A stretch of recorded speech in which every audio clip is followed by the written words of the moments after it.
나의 생전에 여호와를 찬양하며 나의 평생에 내 하나님을 찬송하리로다. 아멘. 우리의 도움이시오 구원자이신 하나님께 찬양과 감사를 드립니다. 풍성한 수확의 계절 가을을 허락해 주신 감사하게 하옵소서. 주님, 가을의 풍성함이 있기까지 겨울과 봄과 여름이 있었으며 농부의 땀방울과 보이지 않는 손길들의 수고가 있었음을 기억하며 모두에게 감사하게 하옵소서. 주님, 코로나19라는 어둠의 긴 터널을 지나가고 있습니다.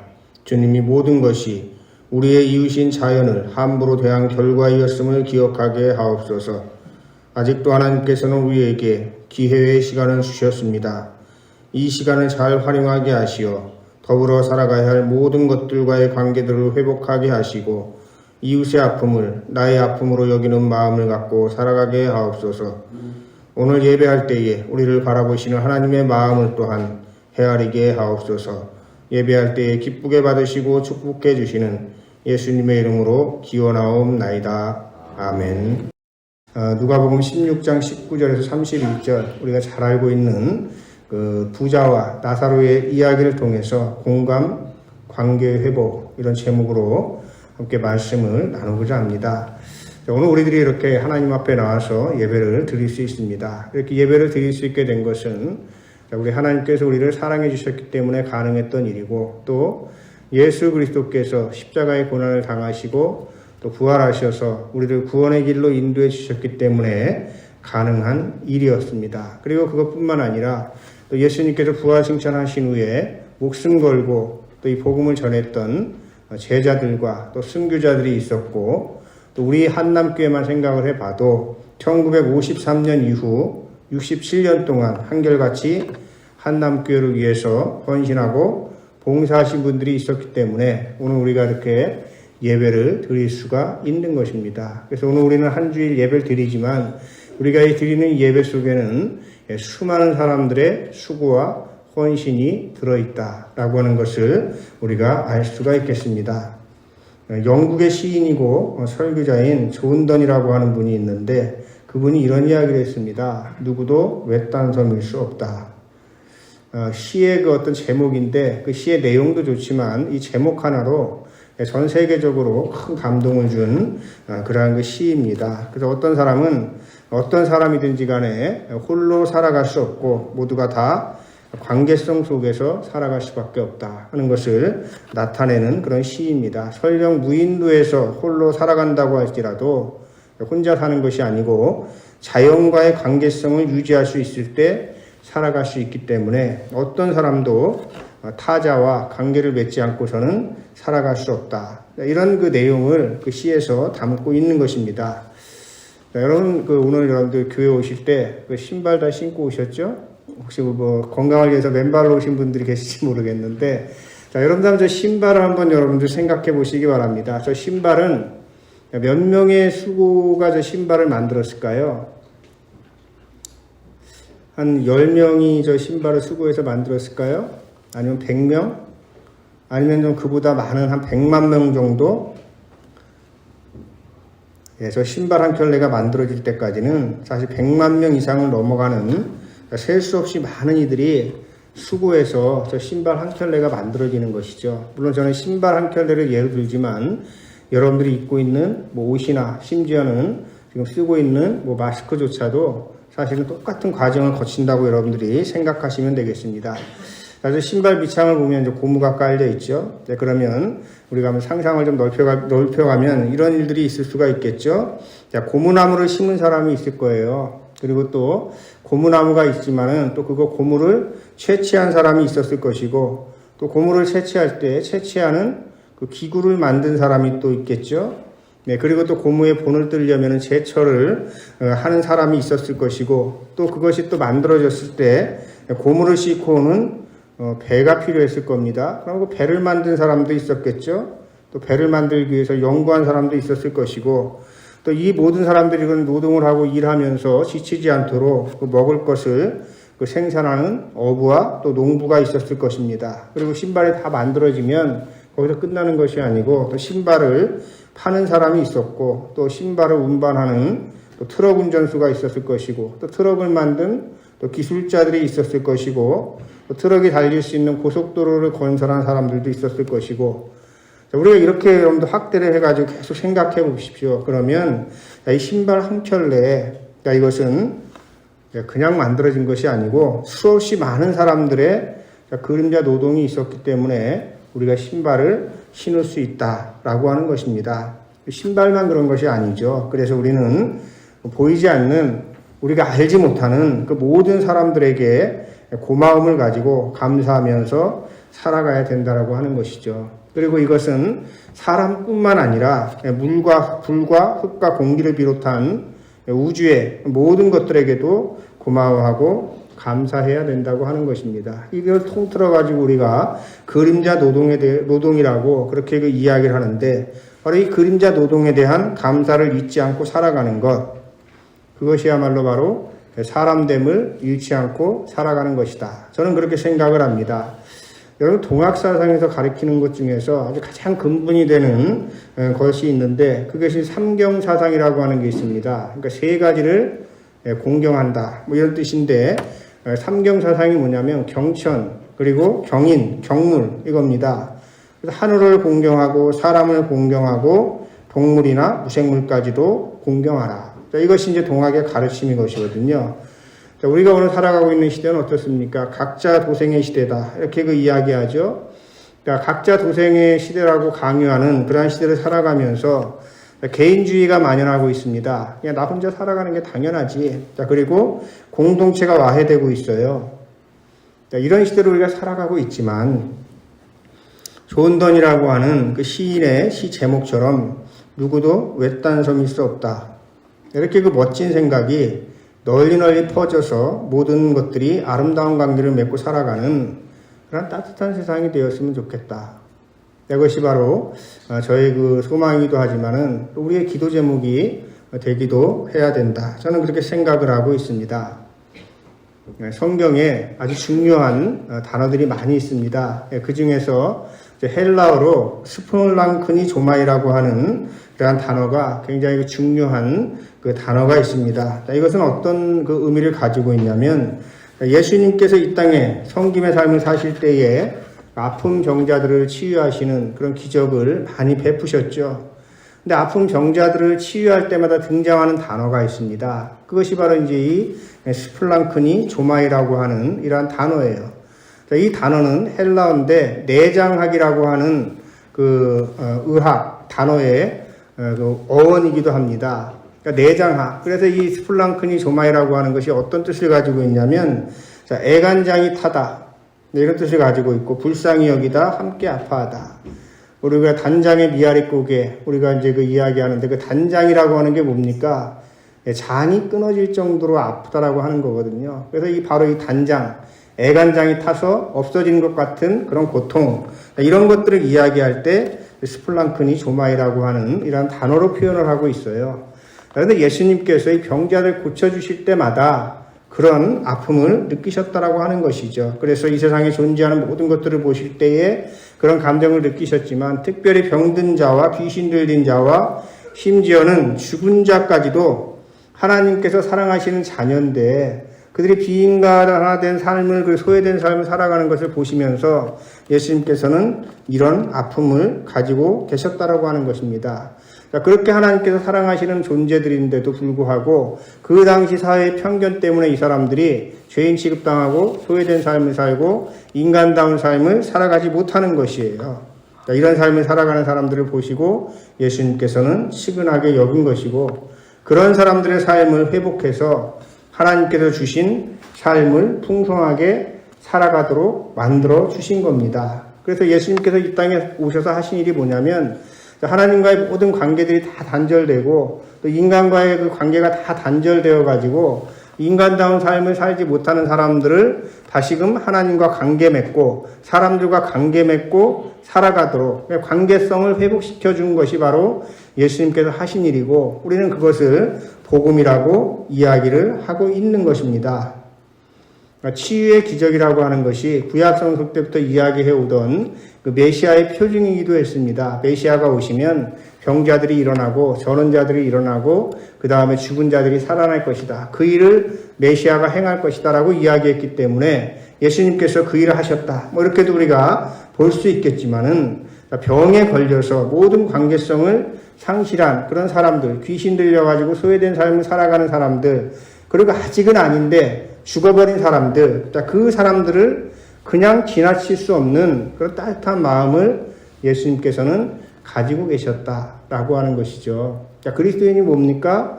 예수님을 닮고자 하는 사람들이잖아요. 그렇다면 우리도 예수님의 따뜻한 마음을 가지고 살아야 된다 하는 것을 우리가 배울 수가 있겠죠. 그래서 이 복음이라고 하는 것이 뭐냐라고 하는 겁니다. 여러 가지로 표현될 수 있어요. 복음, 그럼 말 그대로 기쁜 소식이죠. 이 기쁜 소식이 뭐냐라고 하는 것이죠. 그건 뭐냐면 바로 타자와의 관계성을 회복하는 것이 복음이에요. 왜 그렇게 되는지를 신학적으로 복잡한 문제지만 간단하게만 제가 설명을 드리겠습니다. 자, 에덴 동산에서 어떤 일이 있었습니까? 선악과를 따먹는 일이 생기면서부터 죄가 들어왔죠. 자, 선악과를 따먹게 되니까 어떤 일이 생기게 됐냐면 아주 간단하게 줄여서 이야기하면 하나님과 인간의 관계성이 어떻게 됐어요? 파괴된 거죠. 네, 그 다음에 어떤 일이 생겼습니까? 서로 인간끼리 더불어서 살고 사랑하면서 살았었는데 핑계를 대는 거, 쟤 때문이에요. 그래서 인간과 인간이 어떻게 됩니까? 관계성이 단절돼 버리는 거예요. 그 다음에 땅은 어떻습니까? 그동안에 죄를 짓기 전에는 동산에 있는 열매나 과일들을 다 따먹을 수가 있었는데 죄를 범하고 나니까 땅과 인간의 관계가 분열된 것이죠. 그리고 또 어떻게 됩니까?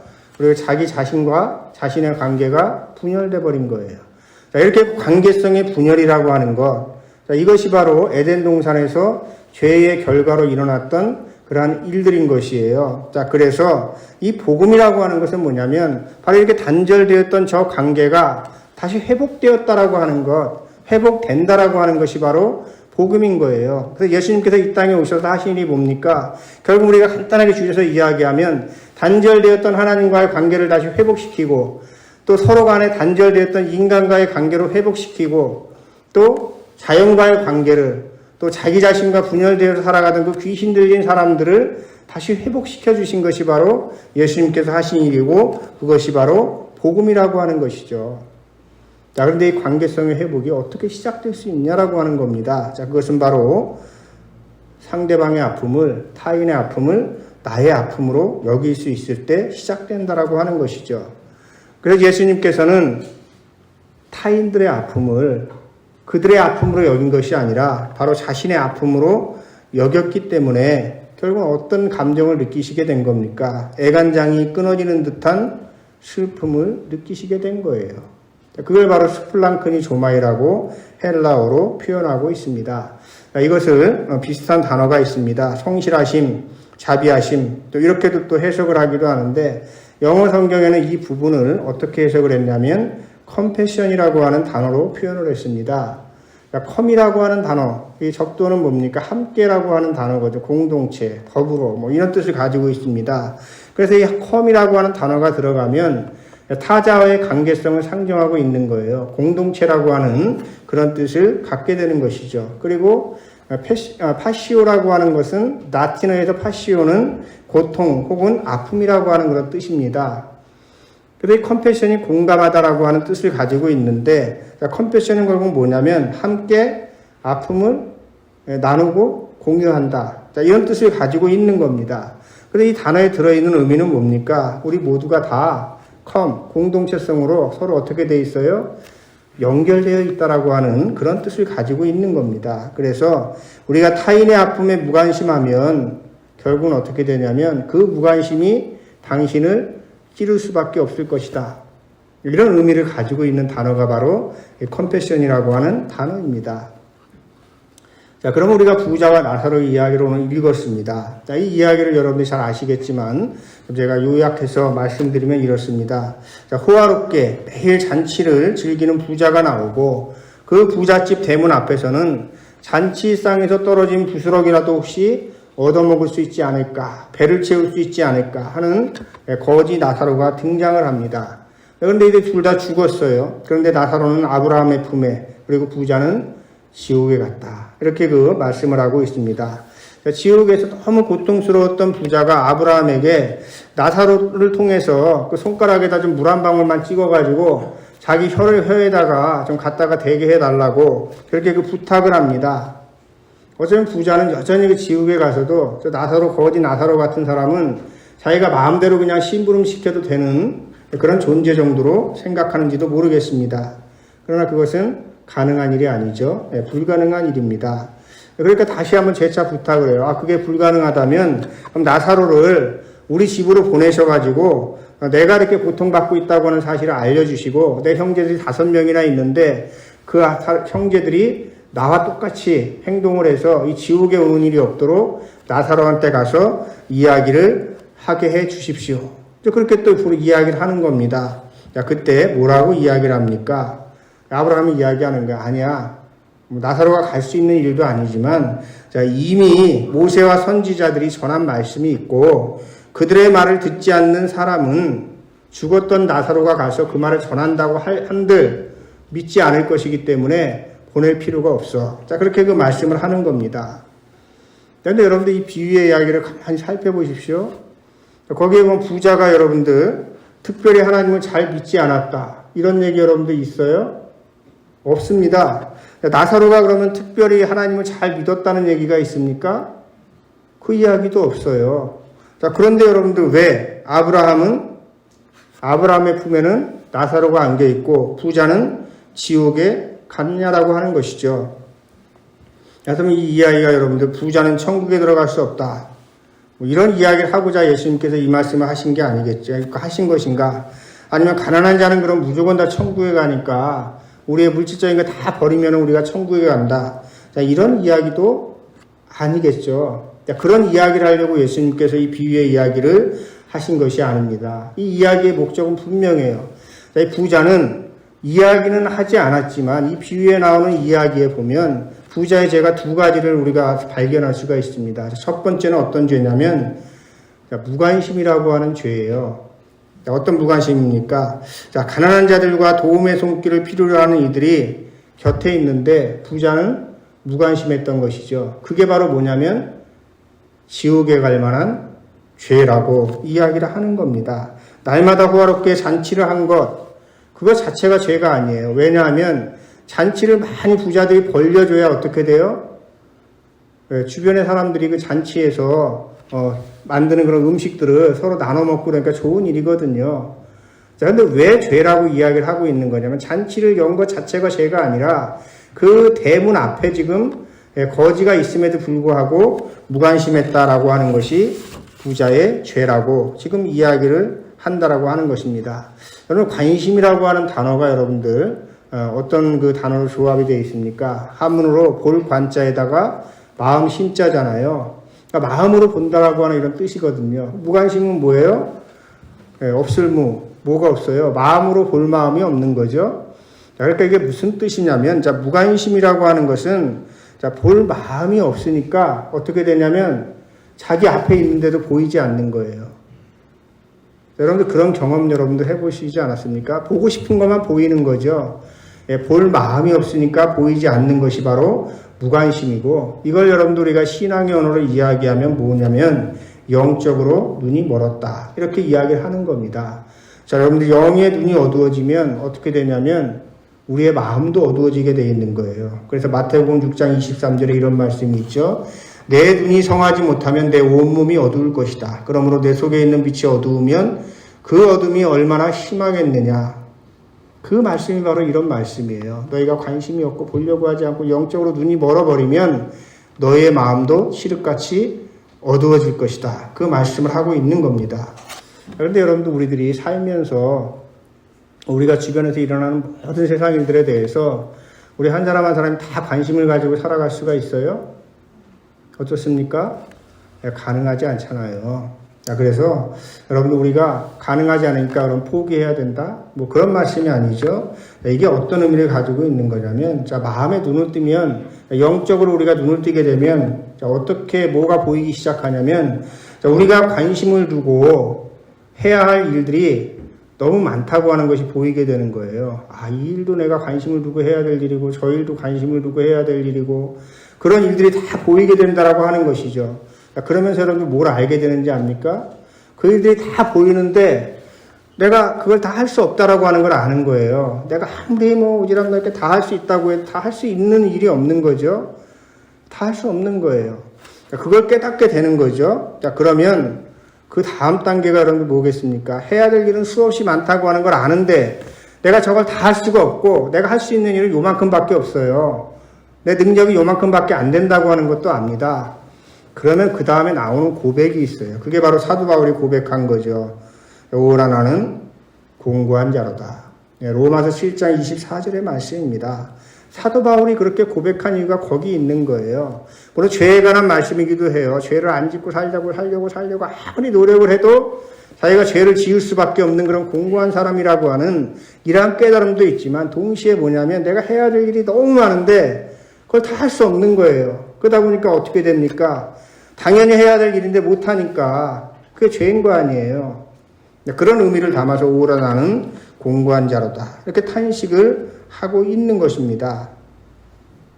자, 그럼에도 불구하고 우리는 이런 탄식을 하지만 결국은 약자들과 고통당하는 자들과 그다음에 인간의 욕심으로 인해서 신음하는 피조물에 대해서 끊임없이 관심을 가져야 돼요. 그게 바로 그리스도의 의무이기 때문에 그렇습니다. 이 세상은 타인에 대해서 무관심한 것을 당연한 것으로 여기는 그런 세상이지만 그리스도인이라면 끊임없이 우리와 관계를 맺고 살아가는 모든 타자들에 대해서 끊임없는 관심을 둬야 되는 겁니다. 자, 그러할 때 뭐가 되냐면 우리의 영안이 열리게 되는 것이고 우리의 영안이 열리게 되면 그때부터 우리가 그것을 보게 되는 것이고 보면 듣게 되는 것이고 들으면 말하게 되는 거예요. 자, 이것이 여러분들 치유의 기적이고 성령 받은 사람의 삶이라고 하는 것을 기억하시기 바랍니다. 성령 받는 게 그냥 이상한 말 하고 떠떠떠떠 하는 이게 성령이 아니라 바로 영적인 눈이 띄어서 제대로 보고 듣고 말하는 것이 바로 성령 받은 것이라고 하는 이런 자각이 우리에게 있어야 성숙한 신앙생활을 해나갈 수 있다라고 하는 것입니다. 그 다음에 이제 부자의 두 번째 죄가 있습니다. 부자는 이렇게 이야기하죠. 죽었던 나사로가 가서 자기 형제들에게 경고를 하면 자신과는 다른 삶을 살아갈 것이고 자신과 같이 지옥에 오지 않을 것이다. 이렇게 생각을 합니다. 그러나 아브라함은 분명하게 말하고 있죠. 이미 모세와 예언자들을 통해서 다 말했다. 그런데도 듣지 않았다면 나사로가 살아나서 전한다고 해도 믿지 않을 것이다. 이게 무슨 뜻입니까? 이미 부자도 살아생전에 모세의 율법과 예언자의 말씀을 다 들었던 거예요. 그런데 그 부자는 그런 말씀들을 들었지만 그걸 어떻게 했습니까? 그냥 말씀을 흘려듣고 자기에게 주어진 물질적인 혜택을 누리기에만 바빴다라고 하는 것이죠. 그러다 보니까 어떻게 됐습니까? 누군가는 자기의 대문 앞에서 굶어가고 있는데 매일 자기는 자색옷을 입고 호화로운 생활을 하는데도 아무런 문제의식을 느끼지 못했다라고 하는 것이에요. 예수님께서 이 비유를 통해서 하시고자 하는 말씀이 무슨 말씀이겠습니까? 부자의 죄에 대해서 지적을 하는 말씀이겠지만 결국 이 말씀을 통해서 이웃의 아픔에 무관심한 사람, 공감하지 못하는 사람, 그 사람은 지옥에 갈 수밖에 없을 것이고 이후에 그곳에서 자기가 어떤 도움이 필요해서 도움을 요청한다고 할지라도 아무 도움도 받지 못할 것이다. 되게 무서운 경고의 말씀을 하고 계시는 겁니다. 물론 이 말씀은 그러니까 너희들이 보험을 들듯이 선심을 써라. 이런 이야기를 하시는 말씀이 아니에요. 이 말씀에서 이야기를 하고자 하는 것, 그 중심되는 내용은 뭐냐면 공감에 관한 거예요. 끊임없이 너희들이 타자와 공감하면서 살아가는 그 삶을 살아가야지만 너희들에게 하나님 나라가 있다라고 하는 말씀인 것이죠. 그래서 결국 이 비유의 이야기는 제가 늘 강조하지만 예수님의 비유 이야기는 100%가 다 하나님 나라에 관한 것이라고 말씀을 드렸잖아요. 이 부자와 나사로의 이야기를 통해서 예수님께서 들려주시고자 하는 말씀은 뭐냐면 하나님 나라는 어떤 사람들의 것이에요? 공감할 줄 아는 사람들의 것이다.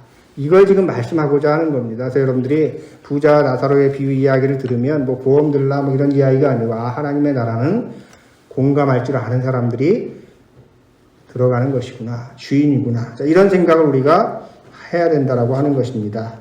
자, 그럼 여러분들 이런 문제가 생길 수 있죠. 자, 여러분들 고개 끄덕끄덕 하시고, 이제, 맞아. 부자 나사로 비가 이 아이가 공감하는 사람들이 하나님 나라의 것이라고 하는 것이구나. 끄덕끄덕하고 이해를 하셨어요.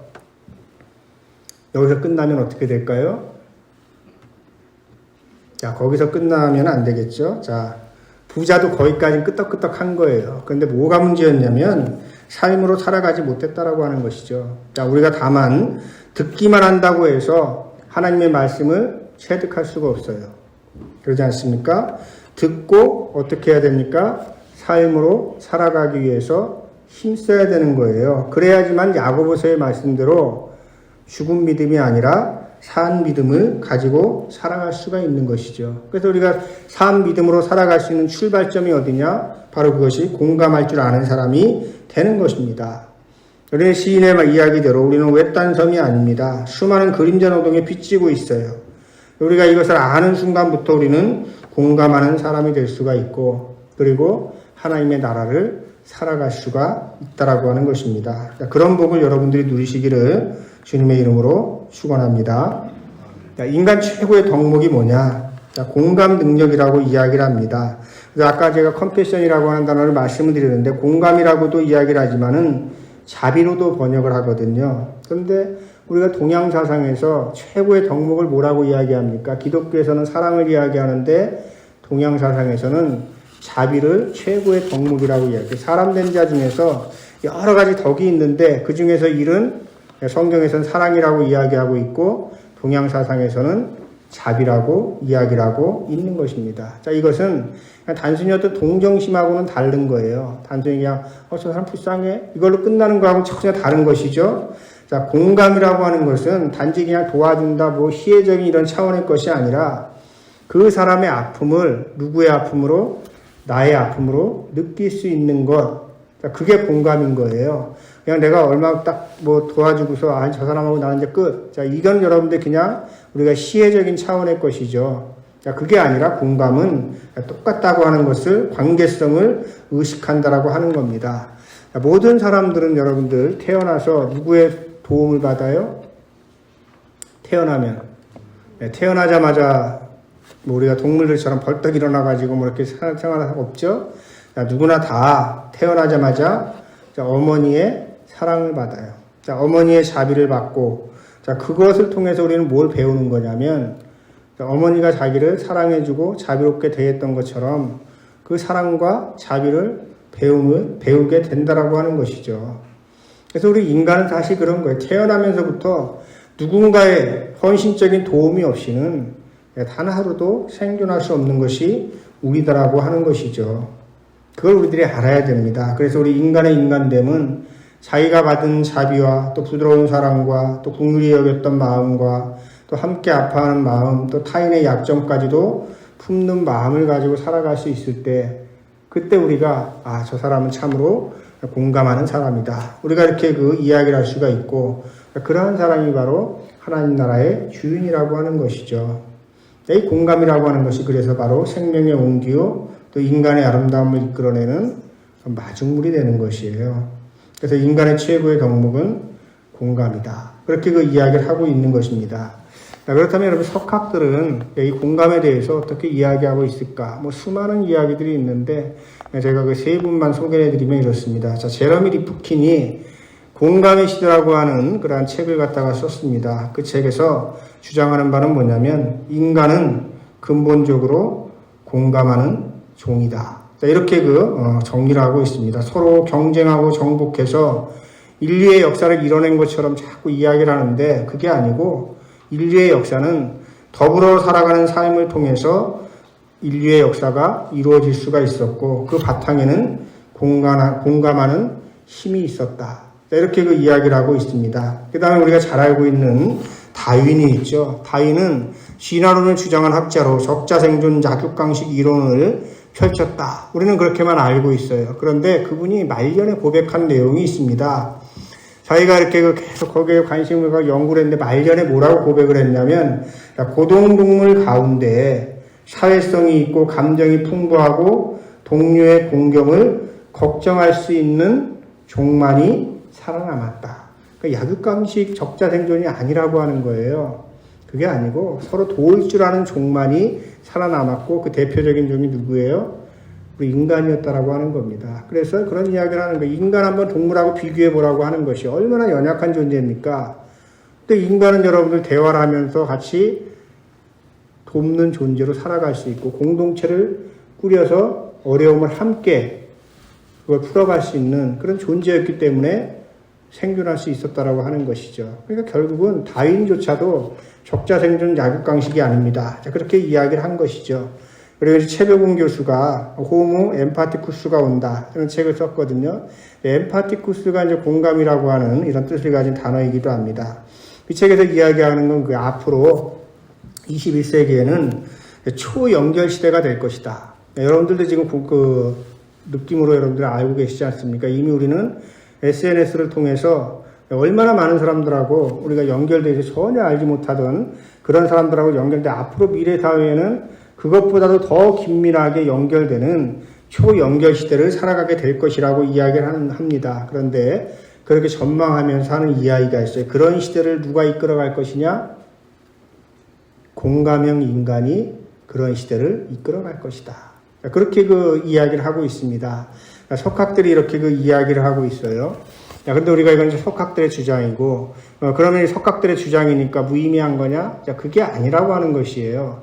부자와 나사로의 비유를 통해서도 우리가 성경 전체의 그런 그 내용들을 갖다가 우리들이 살펴보면 결국 거기에서 나오는 이야기들이 뭐냐면 결국은 우리가 공감하면서 살아가는 삶에 대해서 이야기하고 있다라고 하는 것이죠. 그에 반해서 우리가 살아가고 있는 이 세상은 어떻습니까? 어떤 세상으로 계속 나아가고 있냐면 각자 도생의 사회로 나아가고 있고 개인주의 사회로 치닫고 있죠. 공동체성을 잃어버리고 있어요. 그렇지만 이 시대가 이렇게 가면 결국은 어떻게 되겠습니까? 망하는 길로 갈 수밖에 없다라고 하는 것입니다. 그래서 우리 교회가 굉장히 쉽지 않은 일이에요. 이 초연결 시대에 그럼 교회는 어떻게 갈 것이냐라고 하는 것이죠. 저희 교회가 그래서 이런 초연결 시대임에도 불구하고 그 공간을 이 교회는 오프라인 공간으로 만들어가야만 존립할 수 있다라고 하는 것이에요. 교회가 온라인 공간이 되는 순간부터 온라인으로 공감하겠다라고 하는 순간부터 교회는 사라질 수밖에 없다라고 하는 것이죠. 단지 건물을 지키자라고 하는 그런 의미에서 우리가 오프라인 공간으로 바꿔가야 됩니다가 아니라 공동체성을 회복하기 위해서라도 서로 얼굴을 맞대고 우리가 친교를 나누면서 이 교회를 만들어 가야 된다라고 하는 것입니다. 자, 말씀을 정리하겠습니다. 우리는 홀로 살아가는 섬이 아니다 하는 생각을 여러분들 하시길 바랍니다. 100만 명을 넘어서는 온 우주가 또 창조주 하나님까지도 우리를 도와주셔야지만 우리가 살아갈 수 있다라고 하는 것입니다. 큰 것만 그런 것이 아니고 아주 사소한 것까지도 그렇다라고 하는 것이죠.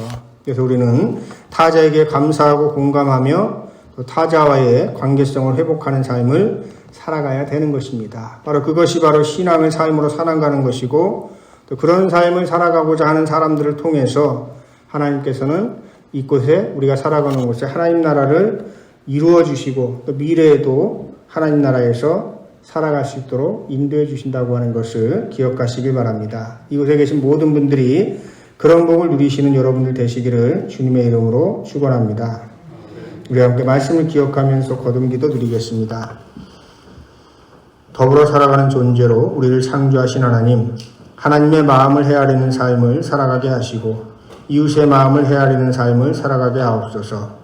타인을 사랑하는 것이 곧 나를 사랑하는 것임을 알게 하셔서 타자와의 관계성을 회복하고 우리 자신과도 화목하게 하옵소서. 예수님의 이름으로 기도드립니다. 아멘.